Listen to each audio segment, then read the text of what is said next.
तर बघा मा नवरा आहे ना सारखा सारखा मला काय म्हणतो की मी तुला सोडून जाणार आहे. आणि हे कधी म्हणतो तर आमच्या दोघांची भांडणं झाल्यावरती. आणि इथं आमच्या दोघांची भांडणं चाललेली आहेत बरं का. आता गो बाया नवरा तर पुढं सरकला. आता काय खरोखरच सोडून जातो का काय आत्ताच? कपडे पिळे भरायला घेतो का काय? तर मी पण जरा टेन्शनमध्ये आले बरं का. आता टेन्शनमध्ये ह्यासाठी आले की बाय नवरा जर मला सोडून गेला तर मला कसं काय व्हायचं. पण कुणीही कुणाला सोडून गेलं आणि कुणीही कुणाला धोका दिला ना तरी कुणाचं कुणा वाचून नडत नाही.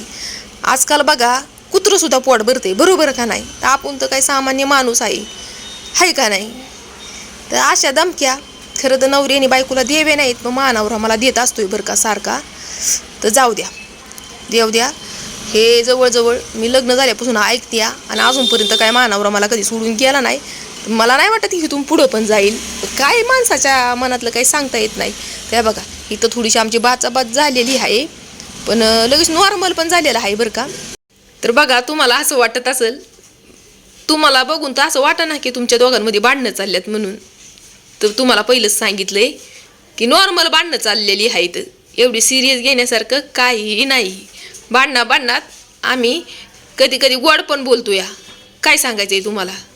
गोड पण बोलणं असतं या. आणि ही काही इकडे या बघा चाललंय कागदपत्र ढूंढणं. आता कागदपत्र कशाचं चालल्या तर मला तर वाटतं या सोडचिठ्ठी घेण्यासाठी कागदपत्र बघायला लागल्यात का काय.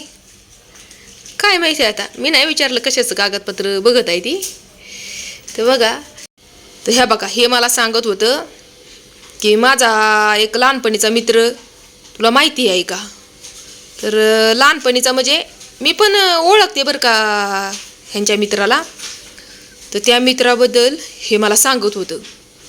तर आता त्या मित्राचं झालंय असं जवळजवळ 10-12 वर्ष झालं त्याचं पण लग्न झालेलं.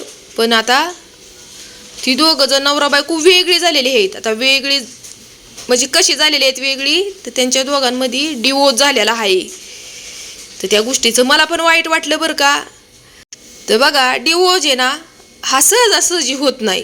दोघांमध्ये वादिवाद किंवा दोघांचं एकामेरी संग पटत नसलं किंवा भयंकर काही गोष्टी अशा घरामध्ये होत असल्या तरच माणूस शेवटचा निर्णय घेतो बरोबर का नाही. तर ह्यासाठी बघा माणसाने आहे ना कधी पण म्हणजे नवरा बायकोनी महत्वाचं नवरा बायकोनी आहे ना एकामेरीला समजून घेणं लय महत्वाचं आहे. एकाने आग झालं तर एकाने पाणी होणं लय महत्वाचं आहे बरोबर का नाही. तरच कुठंतरी डिवोर्स हे कमी होत्याल. नाही तर दोघांनी पण आग झालं ना तर डिवोर्स हे हमेशा होणार म्हणजे होणारच. आणि 10-12 वर्षाचं जे बी काय आपलं नातं असतं या तर नातं आपण एका झटक्यातच तोडायचं म्हणजे हे पण काय कुणासाठी सोपं नसते. पण कुणी पण हा शेवटचा निर्णय असा एकहाट्टा घेत नाही बरं का. काहीतरी त्याला पण कारण असतं या.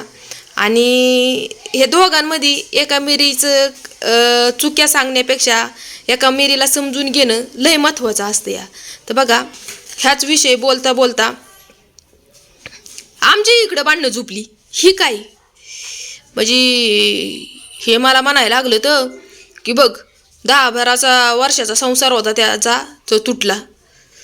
म्हणजे का तुटला तर मी त्यांना सांगते या समजून घेतलं नसेल एका मेरीला म्हणून तुटला. समजून जर घेतला असतं एका मेरीला तर संसार काय कधीही तुटत नाही बरोबर का नाही. समजून घेणं लय महत्त्वाचं आहे. पण प्रत्येक वेळेस असं होतं की बायकाच समजून घेतात बरं का. कुठलीही गोष्ट बायकाच समजून घेतात बरोबर.